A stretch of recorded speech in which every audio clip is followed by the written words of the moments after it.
केंद्र सरकार द्वारा वक्फ अधिनियम में किए गए संशोधन को लेकर मुस्लिम समुदाय में गहरी नाराजगी है। इस संशोधित कानून को मुसलमानों के मजहब और संवैधानिक अधिकारों के खिलाफ बताते हुए all India Muslim personal law board की अमरावती जिला शाखा द्वारा रविवार को सरकार पैलेस, लालखड़ी रोड पर एक वक्फ बचाओ कॉन्फ्रेंस का आयोजन किया गया। इस कॉन्फ्रेंस में अमरावती संभाग के 5 जिलों के प्रमुख मुस्लिम धर्मगुरु, सामाजिक संगठनों के प्रतिनिधि तथा समाज के जिम्मेदार प्रतिनिधि बड़ी संख्या में उपस्थित रहे। इस अवसर पर बोर्ड के संभाग संयोजक मुफ्ती फिरोज, अमरावती जिला संयोजक मौलाना मुबशीर, यवतमाल के मुफ्ती इनाम, बुल्ढाना के मौलाना इरफान, वाशिम के मौलाना आसिफ और अकोला के मुफ्ती हुफैज हाफिज नाजिम, मुफ्ती जिया, लईक अहमद, हाफिज कदीर, मौलवी रहमत, मौलवी तौसीफ, हाजी नजीर खान बिके, हाजी शकील, हाजी मुश्ताक, हाजी इरफान खान, मुफ्ती अनिस, मुफ्ती अब्दुल रहमान मौजूद थे। प्रत्येक तहसील से मुस्लिम समाज के प्रतिनिधि इस बैठक में शामिल हुए।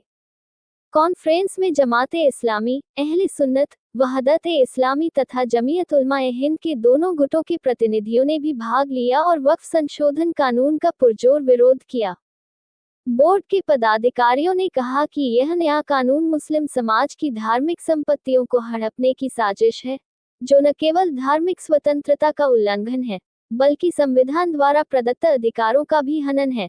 कॉन्फ्रेंस में केंद्र सरकार से इस कानून को तुरंत वापस लेने की मांग की गई।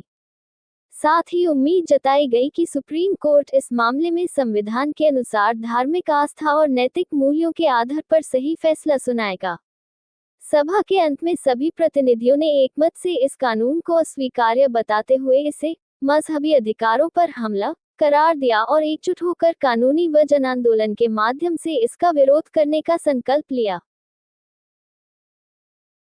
में शाह दूल्हा रहमान गाजी अलैहि रहमा हजरत का एक मजार है, बड़ी दरगाह है और उसका बड़ा इहाता है। हजारों एकड़ की जमीन उसके अतराफ व अकनाफ में बसती है।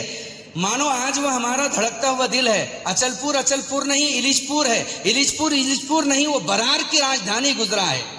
वो निजाम के जमाने से लेकर के आज तक यहाँ के तकद्दुस को देखिए।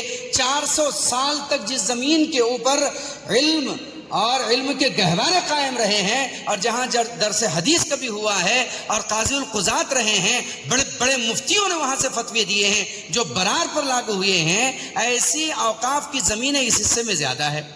मानो कल को अगर कोई आकर के ये कहता है कि इसके कागजात बताएं, वो कागजात का ज़माना थोड़ी था कि आदमी कागजात पर लिख करके देते थे।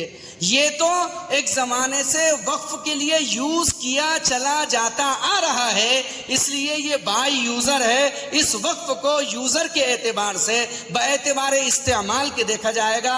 यहाँ वक्फ था तो ये वक्फ ही माना जाएगा। इसे कहते हैं वक्फ बाई यूज़र। मसलन अगर ये एक्ट खत्म हो गया कि वक्फ बाई यूजर खत्म कर दिया जाएगा तो फिर क्या होगा?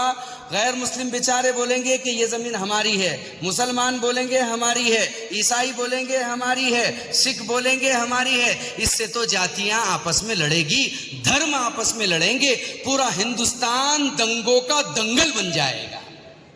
इसलिए इस चीज का संज्ञान लिया गया है। जैसे एडवोकेट साहब ने जो बताया, उनकी बातों से जो मैं समझा हूं आपको समझाने की कोशिश कर रहा हूं। इसलिए वक्फ बाई यूजर बहुत अहम चीज है, बहुत अहम चीज है। तो आप समझ गए हैं। इसलिए ऐसी हमारी वो अमलाक जिनके कागजात है या नहीं है, अगर कागजात नहीं है तो कितने 100 साल से वो वक्फ चला आ रहा है, इसका डाटा हमारे पास होना चाहिए। इसलिए अकोला जिले के कन्वेनर्स हजरात, यवतमाल जिले के कन्वेनर्स हजरात, बुल्ढाना जिले के कन्वेनर्स हजरात, वाशिम जिले के कन्वेनर्स हजरात, अमरावती जिले के कन्वेनर्स हजरात और जिलों की तहसीलों के कन्वेनर्स हजरात, खाना खाने के बाद सारा जिला अपनी तहसीलों के साथ 5 मिनट के लिए बैठ जाए, उसमें एक टीम बना ले, जो टीम जायजा ले वक्फ की अमलाक का। करेंगे ये? दूसरी बात, इसकी रिपोर्ट पेश करना है। यानी आपको हफ्ते भरे के अंदर कॉल आएंगे, अपनी अपनी रिपोर्ट जो ग्रुप बनाया गया है उस ग्रुप